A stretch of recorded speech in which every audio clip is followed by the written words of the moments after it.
Plants are made up of cells. Cells together form tissue, which joins to form an organ. The organs of plants include vegetative parts such as roots, stems and leaves, and reproductive parts such as flowers, fruits and seeds. The growth of plants takes place in two stages, namely vegetative and reproductive. The vegetative stage involves the growth of the plant from a seed to the flowering stage, whereas the reproductive stage is the period from flowering till they produce offspring. During the vegetative stage, the organs of the plant grow in size and number and result in a mature plant with complex body organization. This development of a mature plant involves two processes, growth and differentiation. Now, let's define growth.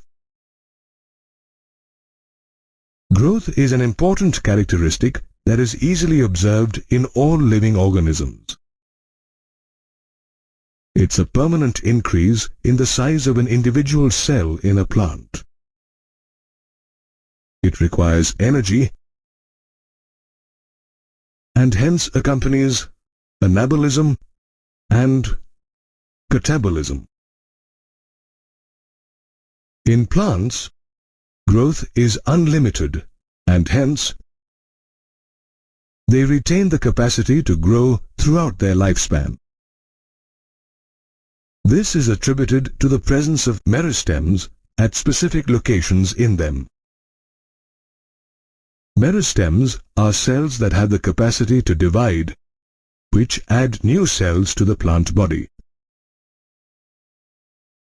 This addition of new cells by meristems is called open form of growth. Meristems are of two types, namely apical and lateral meristem. Apical meristems are located at the root tips and shoot tips of all plants. They are responsible for the primary growth of the plant, that is, elongation of the plant along its axis. Lateral meristems such as vascular cambium and cork cambium are present in woody plants. They are responsible for the secondary growth of the plant, which causes an increase in the girth of plant parts such as the stem and branches. Now, let's see if we can measure growth. At the cellular level, growth refers to an increase in the amount of protoplasm, which is difficult to measure. Hence, growth is measured by different parameters such as size, area, length, and number. For example, watermelon cells increase up to 350,000 times, and hence the growth here is measured in size. In the case of Vittoria regia, a leaf, growth is measured as an increase in surface area, whereas the growth of the pollen tube is measured in length. Similarly, the root apical meristem of maize results in 17,500 new cells per hour, and hence growth here is measured in number. Now, let's look at the different phases of growth. The different phases of growth are zone of division, elongation, and maturation. The zone of division contains the rapidly dividing cells of meristems. These cells are characterized by rich protoplasm, large nuclei, and a thin primary cell wall with more plasmodesmatal openings. The zone of elongation lies next to meristematic tissues. These cells are characterized by enlarged cells, deposition of a new cell wall, a thin cytoplasmic layer, a large vacuole, and a nucleus. Maturation growth is seen on the cells next to elongation tissues. These cells are characterized by mature cells that have reached maximum size in terms of cell wall thickening and protoplasm. We know that a plant's growth comprises cell division, cell enlargement, and cell differentiation. When growth is measured per unit time, it is called growth rate. If we consider the increase in cell number as growth, it can be the result of arithmetic or geometric growth. Arithmetic growth refers to the division of one daughter cell obtained during mitosis, while the other daughter cell enlarges and differentiates. An example of arithmetic growth is the elongation of the root. Here, let's plot a graph to determine the growth rate of a root. Let's take the length of the root on the y-axis and the time taken for growth on the x-axis and plot a graph. A linear curve is obtained for arithmetic growth. This is due to the continuous addition of new cells at the root tips. Arithmetic growth can be expressed mathematically as LT equals L0 plus RT, where LT equals length of the root at time t, L0 equals length of the root at time 0, and RT equals A upon B, which is elongation of the root per unit time or growth rate. Geometric growth, on the other hand, refers to the division of both daughter cells obtained during mitosis. This type of growth is seen at the early stage of plant development, that is, development of the zygote to embryo. We can plot a graph for geometric growth by taking the length of the plant part on the y-axis and the time taken for growth on the x-axis. An S-shaped sigmoidal curve is obtained. The curve depicts the different phases of growth in living organisms under natural conditions. Growth is slower in the initial phase and is called the lag phase. Later, growth is rapid at an exponential rate and is called the elongation or log phase. Finally, growth slows and it is called the stationary phase. Geometric growth can also be expressed mathematically as W1 equals W0 e raised to RT, where W1 equals final size of the root, W0 equals initial size of the root at the beginning of the period, R equals relative growth rate, T equals time of growth, and E equals base of natural logarithms. The growth rate obtained here is called the relative growth rate.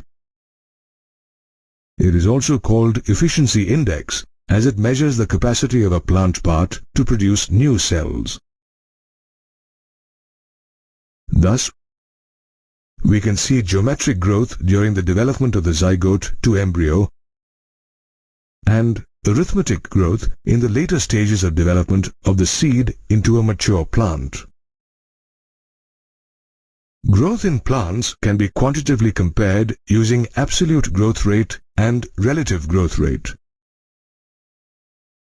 Absolute growth rate refers to the total growth of a plant part per unit time, while relative growth rate refers to the growth of a plant part per unit initial parameter. Let's compare the growth rate of 2 leaves. Here we can observe a 2 cm increase in the surface area of 2 leaves. This shows that the absolute growth rate, or AGR, is same for both the leaves. But the relative growth rate of the first leaf is greater compared to the second one. The difference in the relative growth rate may be due to the difference in growth conditions. Plants require specific conditions for growth. These include water, oxygen, nutrients, temperature, light, and gravity. The increase in cell size is due to the absorption of water. Water also acts as a medium for metabolic reactions required for growth. Oxygen is required by plants for the release of energy in food. Macro and micronutrients are used as energy sources and in the synthesis of cellular contents like protoplasm. In addition, plants need an optimum temperature for proper growth. The growth of plants depends on light, as they manufacture food by photosynthesis. Gravity determines the direction of shoot and root growth in plants. Plant development includes all stages of plant life, from germination of the seed to aging or senescence. In plants, development includes both an increase in the number of cells as well as cell differentiation. We know that root merostem, cambium, and shoot merostem add new cells. These new cells undergo structural changes for specific functions. This phenomenon is known as differentiation.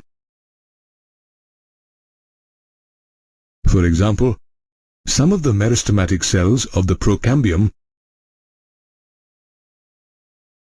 lose protoplasm and develop strong, elastic secondary cell walls to form vascular tissues. These tissues then help in the transportation of water and food in plants. In addition to vascular tissues, the procambium also differentiates into parenchymatous cells, which act as supporting tissues. Under certain conditions, some plant cells have the ability to regain the capacity of division after differentiation. This phenomenon is called de-differentiation. Differentiated parenchymatous cells de-differentiate to form meristematic cells, that is, the interfascicular cambium. Meristems formed by de-differentiation give rise to cells that lose the ability to divide but mature to perform specific functions, which is called redifferentiation. For example, the meristematic cells of the interfascicular cambium redifferentiate into the cortex. Differentiation in plants is open similar to growth, because cells formed from the same meristem differentiate into different structures at maturity. The final structure of a cell at maturity is determined by its position in the plant. For example, cells distal to root apical meristems differentiate into root cap cells, and cells at the periphery differentiate into the epidermis. Plants also develop different structures in response to different phases of life or the environment. This phenomenon is called plasticity. Heterophyly, the presence of more than one type of leaf, in the coriander plant is an example of plasticity in response to different phases of life. As you can see, the leaves of juvenile and mature coriander plants differ in shape.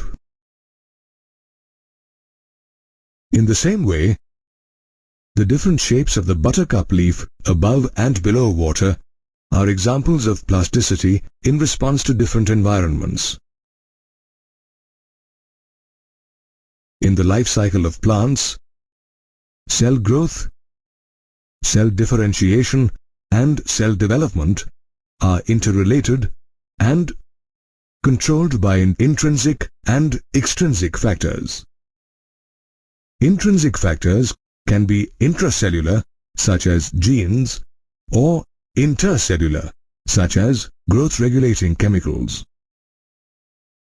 Extrinsic factors include light, temperature, and the availability of water, oxygen, and nutrition. In plants, growth regulators or PGRs intrinsically control development. These regulators are chemical compounds and are also called plant hormones or phytochromes. PGRs include auxin, gibberellin, cytokinin, abscisic acid, and ethylene.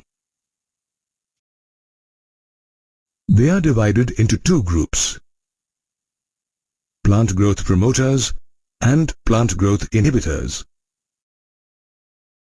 Plant growth promoters enhance growth activities like cell division, cell enlargement, flowering, fruiting, and seed formation. Auxin, gibberellin, and cytokinin act as plant growth promoters. Plant growth inhibitors respond to wounds and stress from biotic and/or abiotic factors by inhibiting growth.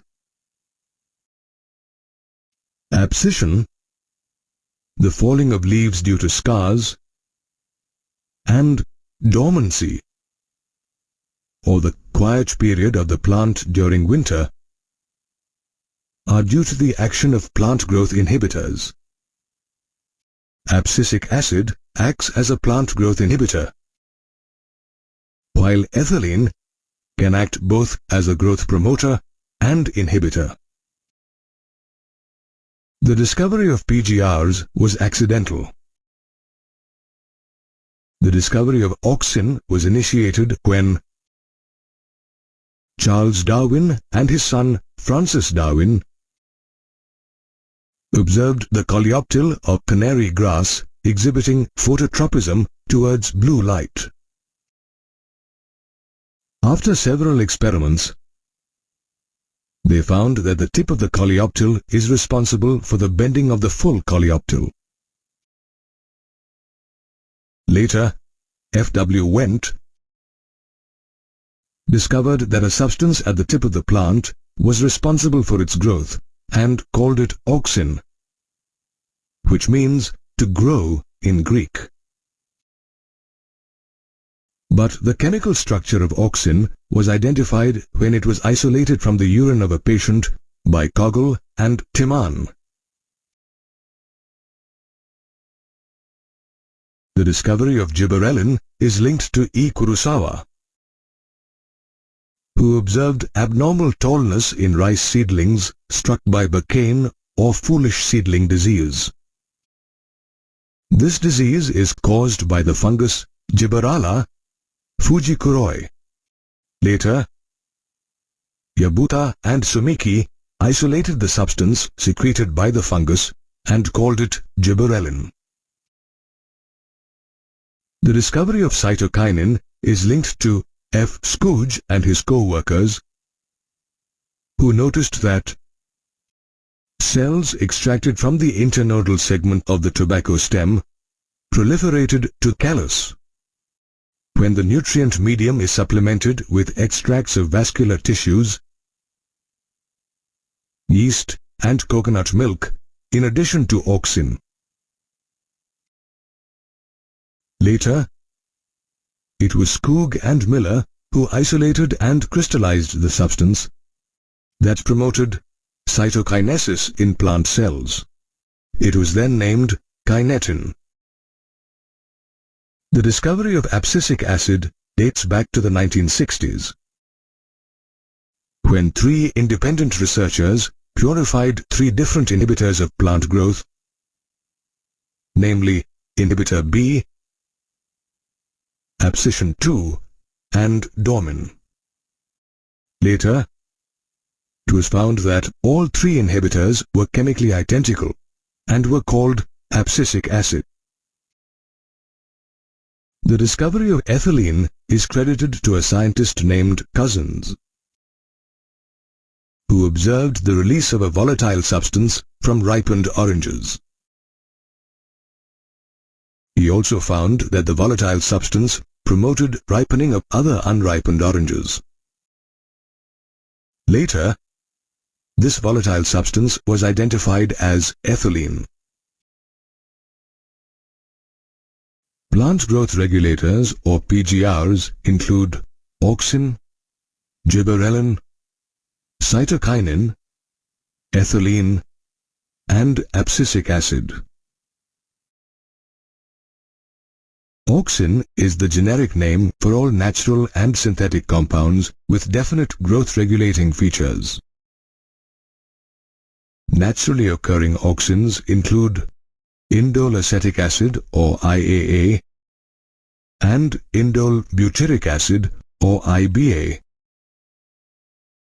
produced at the apex of plant stems and roots. Synthetic auxins include naphthalene acetic acid or NAA and 2,4-dichlorophenoxyacetic or 2,4-D. Auxins are used in plant propagation as they cause rooting in stem cuttings.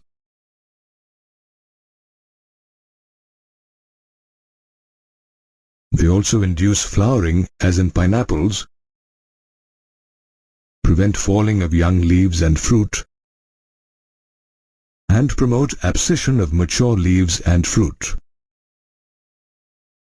Auxins are used in parthenocarpy, that is, the formation of seedless fruit such as seedless tomatoes from unfertilized flowers. They exhibit apical dominance in higher plants, that is, they inhibit the growth of lateral buds. This is why the shoot tips of tea plants are cut or decapitated to initiate the growth of lateral buds. Synthetic auxin 2,4-D is used as a herbicide. It uses the physical difference between the leaves of monocots and dicots to selectively kill dicots. Hence, it is widely used in agriculture and horticulture. Gibberellins or gibberellic acids or GA are extracted from fungi and higher plants. They are referred to as GA1, GA2, GA3, etc. in the order of discovery, and they are acidic in nature. GA3 was the first of all the gibberellins to be structurally discovered. Gibberellins have varied physiological effects on plants, such as an increase in the length of the plant body axis. This is why they are used in the lengthening of grape stalks and sugarcane stems to increase the yield. Gibberellins also improve the fruit's shape by causing elongation as in apples. They delay senescence or aging of fruit, and are hence used commercially to extend the market period by retaining fruit on trees longer. However, they also hasten the maturity of seeds, and hence are used to obtain early seed production from juvenile conifers. Commercially, GA3 is also used in the brewing industry to increase the enzymatic activity inside grains during the malting process to achieve even germination in all seeds in commercial beer production. In cabbage, gibberellins promote bolting, that is, lengthening of internodes before flowering. Growth promoter cytokinin plays an important role in the cytokinesis or the division of cytoplasm in a plant cell. They were first discovered in the form of kinetin, a purine derivative. One type of cytokinin, zeatin, was later isolated from corn kernel. And much later, naturally occurring cytokinins were identified in specific regions of plants such as the root apex, shoot apex, and fruit to promote growth. They promote the growth of lateral and adventitious shoots by preventing apical dominance. They also delay senescence or the aging of leaves. Another growth promoter, ethylene, is present in plants in gaseous form. It is synthesized in the organs of plants that undergo senescence, such as ripened fruit. Commercially, it is available in aqueous form, ethaphon, which can be easily absorbed by plants. Ethylene gas is released from the absorbed ethaphon, which accelerates the ripening of fruit by enhancing the rate of respiration and is called respiratory climactic. This property is used in the artificial ripening of tomatoes and apples. It promotes the abscission of leaves and flowers, and thus favors thinning of cotton, walnut, and cherry. It also promotes the apical hook formation in dicot seeds to protect the apical part of the shoot that emerges during germination. It breaks seed and bud dormancy and is hence used to enhance the germination of peanut seeds and potato tubers. It also aids in the lengthening of internodes in rice plants, thus protecting the shoot from getting submerged in water. It also promotes root and root hair formation, thus helping the plants increase their absorption surface. It initiates flowering in some plants such as mango, pineapple, and cucumber, thus increasing their yield. Abscisic acid is a plant growth inhibitor that regulates abscission and dormancy in plants. It helps plants cope with stress and is hence known as a stress hormone. In the case of unfavorable environmental conditions, it inhibits germination of seeds. In the case of drought conditions, it closes the stomata, thus helping the plant withstand the stress caused by lack of water. In fact, the function of plant growth regulator abscisic acid is opposite to that of gibberellins. Plant growth regulators or PGRs control the growth and development of plants. In addition to PGRs, extrinsic factors such as light and temperature also influence the growth and development of plants. In fact, plants can perceive the duration of light and dark exposure and respond accordingly. For example, flowering in some plants is induced by their relative exposure to light and dark periods. This response of plants to the relative period of day or night is called photoperiodism. The site of perception of photoperiod is the leaves. Therefore, scientists hypothesized that these plants synthesize a flower-inducing hormone called florigen in their leaves. When these plants are subject to photoperiod, this hormone travels from the leaves to the shoot tips to induce flowering. Later, they found the PGRs to be the actual hormones that control flowering in plants. Based on their requirement of light, plants are categorized into long day, short day, and day-neutral plants. Long-day plants like strawberry and soybean need to be exposed to more than 12 hours of light to induce flowering. Short-day plants like pea and carrot need less than 12 hours of light exposure to induce flowering. While day-neutral plants such as sunflower and cucumber can produce flowering with more as well as less light exposure. Apart from light, temperature also influences flowering in some plants.